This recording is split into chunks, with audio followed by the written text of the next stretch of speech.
Om Shanti. English translation of VCD number 3721. Morning class dated 4th December 1968. Clarification date 2nd September 2021.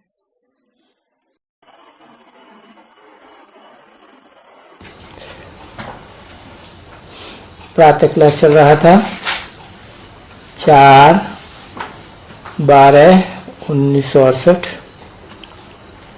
The morning class dated 4/12/1968 was going on. 8वें page के मध्यांत में बात चल रही थी। We were discussing the topic in the end of the middle part of the 8th page. तमो प्रधान मनुष्य बन जाते हैं। Human beings become tamo pradhan. उन तमो प्रधान के पीछे ये मनुष्य बैठ करके क्या करेंगे? What will you do behind those tamo pradhan human beings?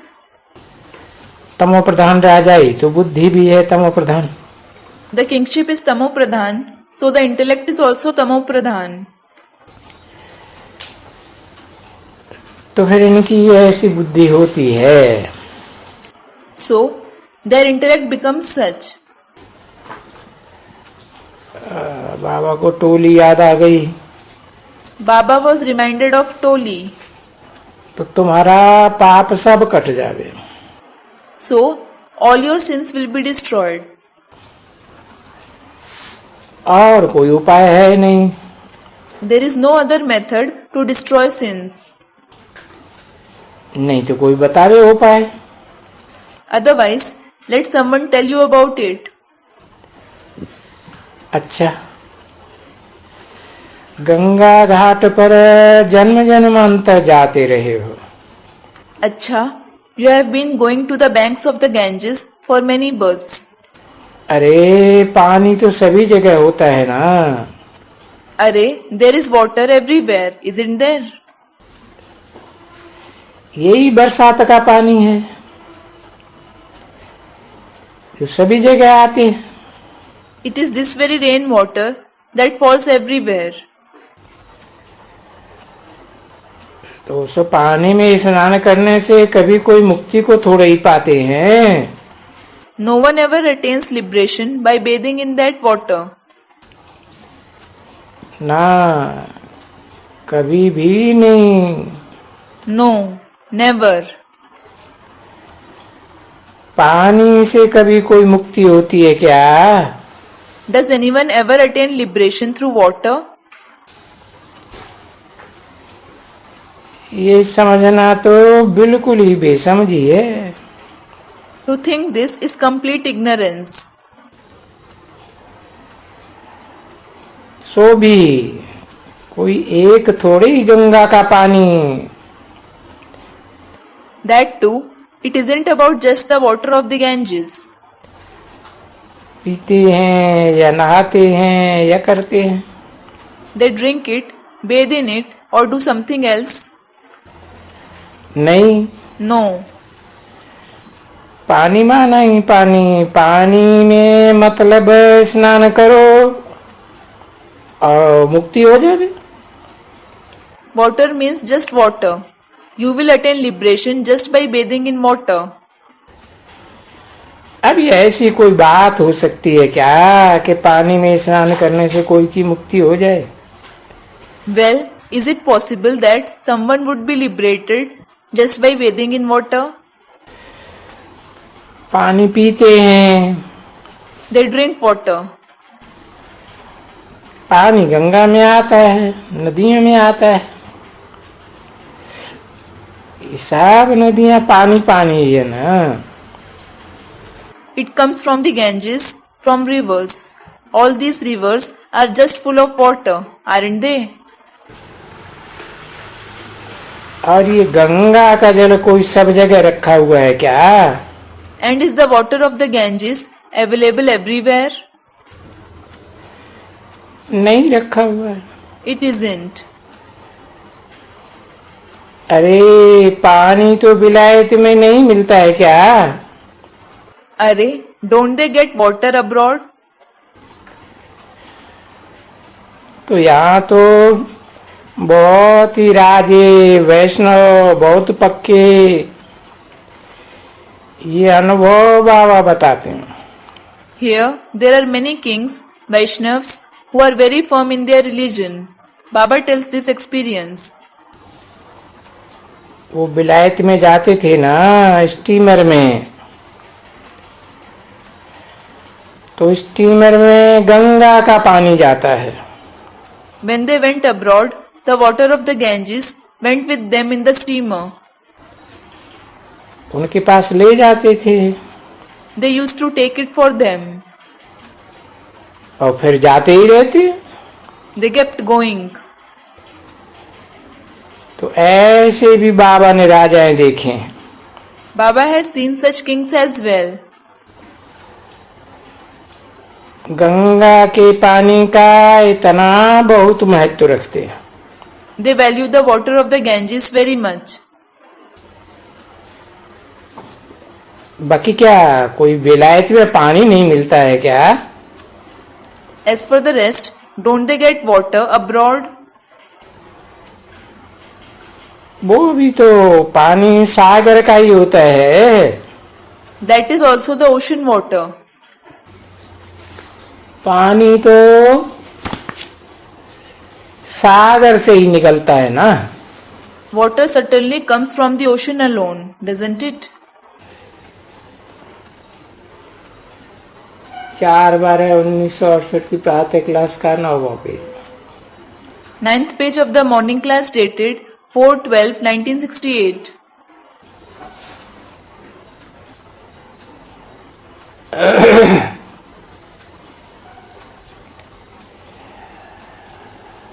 और स्वर्ग में तो देवताएं कहते हैं, अभी तो देवताएं नहीं हैं। They say deities stay in heaven.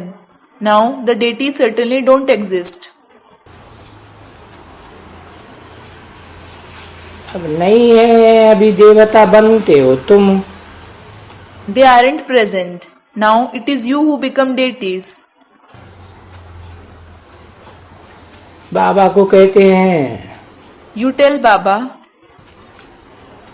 और बाबा बच्चों को कहते हैं लकी सितारों।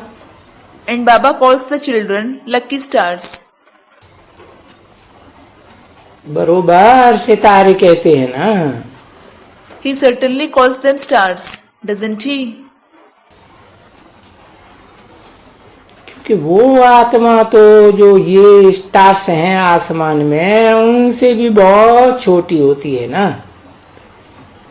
It is because that soul is smaller than even the stars of the sky, isn't it? तो सितारे तो तुम भी हो। So you are also stars. वो हैं आसमान के सितारे, तुम हो धरती के सितारे और चैतन्य सितारे। Those are the stars of the sky, and you are the stars of the land, the living stars. तो तुम पृथ्वी के सितारे हो। So you are the stars of the earth. तुमको ऐसे कहा जाता है। You are called that. उनको आसमान के सितारे कहा जाता है। They are called the stars of the sky. कोई समय में तुमको देवता कहेंगे। You will be called deities at some point of time.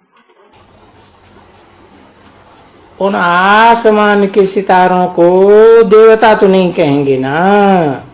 Those stars of the sky certainly won't be called deities, will they? उनको क्या, वो तो सितारे ही सितारे हैं। What are they? They are just stars. और तुम्हारा शास्त्रों में गाया हुआ है। And you are praised in the scriptures. जो फिर असुर और देवता है कि रावण राज्य और राम राज्य, कंट्रास्ट तो होता है ना। There are demons and deities. It is because there is a contrast between the kingdom of Ravan and the kingdom of Ram, isn't there? अब ये बात तो सहज समझते हो अच्छी तरह से। Now you understand the concept easily and nicely. अभी इस गवर्नमेंट को थोड़ी ही कोई मालूम है कि ये रावण कौन है और क्यों इनको रावण कहा जाता है। Now the government certainly doesn't know who Ravan is and why he is called Ravan. उनको मालूम ही नहीं है कि अनेक सेनों का राज्य है। They don't know that it is the kingdom of many heads. वो तो समझते हैं प्रजातंत्र राज्य है हमारा। They think that theirs is the democratic rule. अब प्रजातंत्र में कोई एक का राज्य है, एक की बुद्धि चलती है क्या? Well, is there the rule of just one person in the democratic rule? Does one person use his intellect? तो उन गवर्नमेंट वालों को तो मालूम ही नहीं है। So, those government people just don't know about it. और वो रावण राज्य राम राज्य गाते भी हैं। And they do praise the kingdom of Ravan and the kingdom of Ram. कि रावण राज्य में विकार होते हैं। There are vices in the kingdom of Ravan.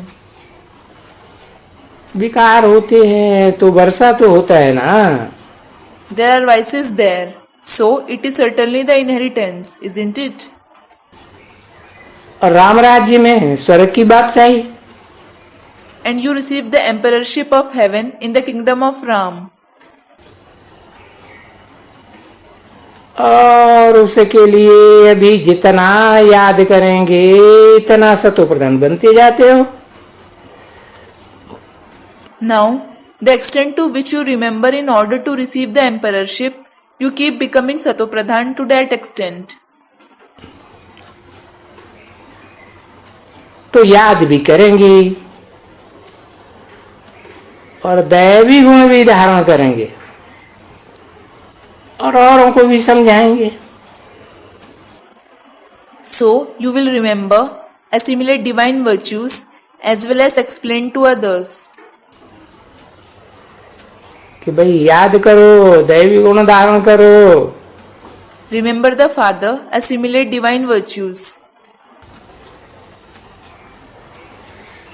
तो ऑटोमेटिकली ड्रामा तुम्हारे से ये कार्य कराएगा, जरूर नंबरवार पुरुषार्थ अनुसार काम कराएगा। Then, drama will automatically make you perform this task. It will definitely make you perform this task number-wise according to your Purusharth. अच्छा, मीठे मीठे सिकिल दे बच्चे और बच्चियों प्रति।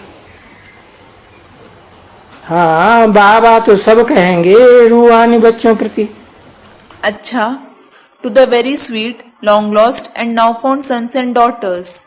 Yes, Baba will certainly say to all the spiritual children. परंतु पहले रूह थोड़ी देखने में आती है, पहले तो शरीर देखने में आता है। But you don't look at the soul first. You look at the body first. क्योंकि शरीर तो बड़ा है ना। Because the body is certainly big, isn't it? पीछे आत्मा बुद्धि में आती है। Later, the soul comes to the intellect. क्योंकि शरीर तो 5 जड़ तत्वों से बनता है। It is because the body is made of the 5 inert elements. तो सारा शरीर जड़ एक तरह का यंत्र हो गया। The entire inert body is a kind of instrument. जैसे यंत्र होता है उसमें करंट आता है। For example, electricity passes through the instrument. तो ये बुद्धि में बात आत्मा की पीछे आती है। So, the concept of the soul comes to the intellect later. पहले शरीर देखने में आता है। First, you look at the body. तो ये जो बाप ने ज्ञान दिया है, तभी तो बुद्धि में आत्मा आती है ना। Only after receiving the knowledge that the Father has given, the soul comes to the intellect, doesn't it?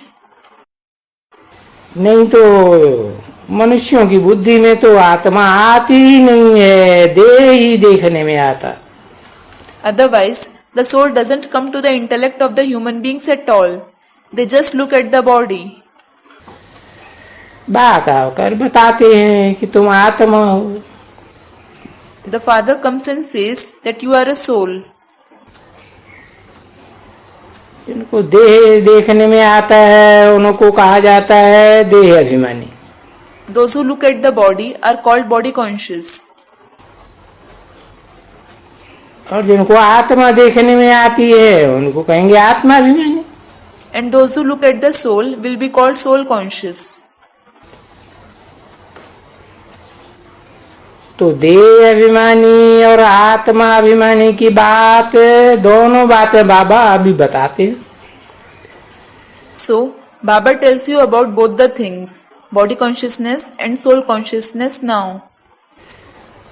क्यों बताते हैं? Why does he tell you that? कारण है। There is a reason. बाबा ऐसे नहीं कहते हैं कि वहां भी तुम ऐसे चलते हो देह अभिमानी होकर, देह अहंकार में। नहीं, Baba doesn't say that you act the same way, being body conscious, bodily arrogant, there as well. No. वहां भी ये जो महाराजाएं होते हैं ना, जिनको ऐसे कहेंगे Shri Narayan, There are emperors there as well. You will call them Sri Narayan. तो नाम नाम पर चलता है ना। All the work is carried on the basis of the name, isn't it? तो शरीर का नाम जरूर पड़ता है। So, the body is certainly given a name.